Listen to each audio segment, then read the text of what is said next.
Peran penting Ummul Mukminin. Kisah Aisyah binti Abu Bakar. Aisyah binti Abu Bakar adalah salah satu istri Nabi Muhammad yang memiliki banyak keistimewaan dan keutamaan. Beliau adalah putri dari Abu Bakar As-Siddiq, sahabat dekat dan khalifah pertama Nabi Muhammad. Beliau juga adalah istri kesayangan Nabi Muhammad yang dinikahi dalam status perawan. Beliau juga dikenal sebagai wanita yang cerdas, solihah, dan berilmu dalam berbagai bidang, terutama hadis dan fikih.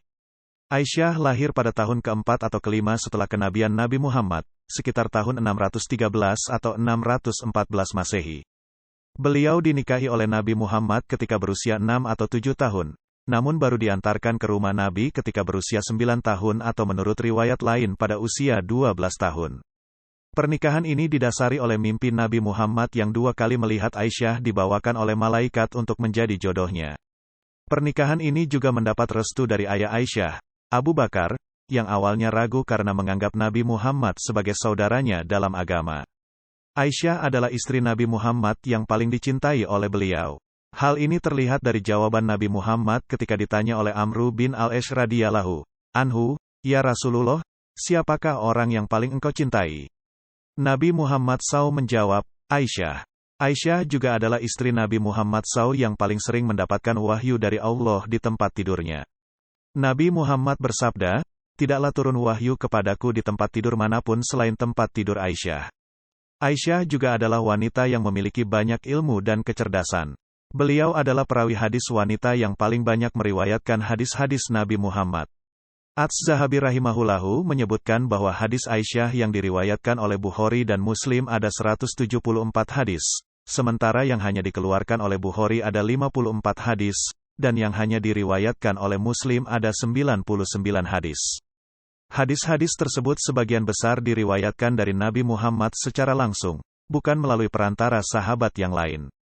Aisyah juga meriwayatkan hadis dari ayahnya Abu Bakar, Umar bin Khattab, Fatimah binti Muhammad, dan sahabat-sahabat lainnya radhiyallahu anhum. Aisyah juga dikenal sebagai ahli fikih dan fatwa di kalangan sahabat. Banyak sahabat dan tabi'in yang datang kepada beliau untuk bertanya tentang masalah-masalah agama. Aisyah juga memiliki pendapat-pendapat ijtihad yang berbeda dengan sebagian sahabat dalam beberapa masalah. Misalnya, tentang hukum talak 3 dalam satu majlis, tentang hukum mengqadha puasa Ramadan setelah Ramadan berikutnya, tentang hukum membaca basmalah di awal surat Al-Fatihah dalam salat, dan lain-lain. Aisyah juga memiliki keberanian untuk membantah pendapat-pendapat yang tidak sesuai dengan sunnah Nabi Muhammad. Misalnya, ketika beliau membantah pendapat Abdullah bin Zubair radhiyallahu anhuma yang melarang orang-orang untuk mengunjungi kuburan. Aisyah juga memiliki peran penting dalam sejarah Islam.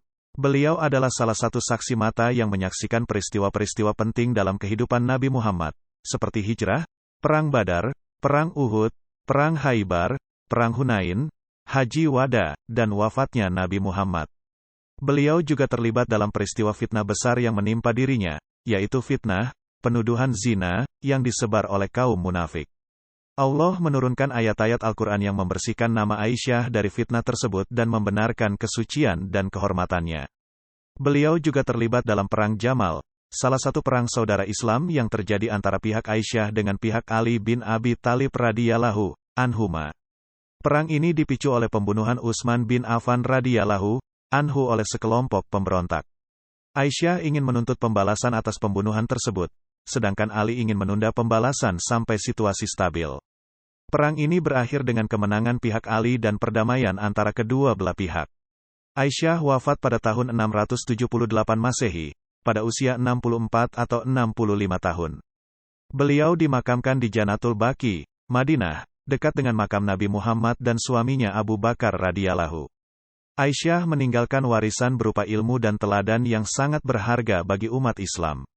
Beliau adalah salah satu wanita terbaik sepanjang sejarah dan salah satu panutan bagi para muslimah. Semoga Allah SWT meridai beliau dan memberikan beliau tempat yang mulia di sisinya.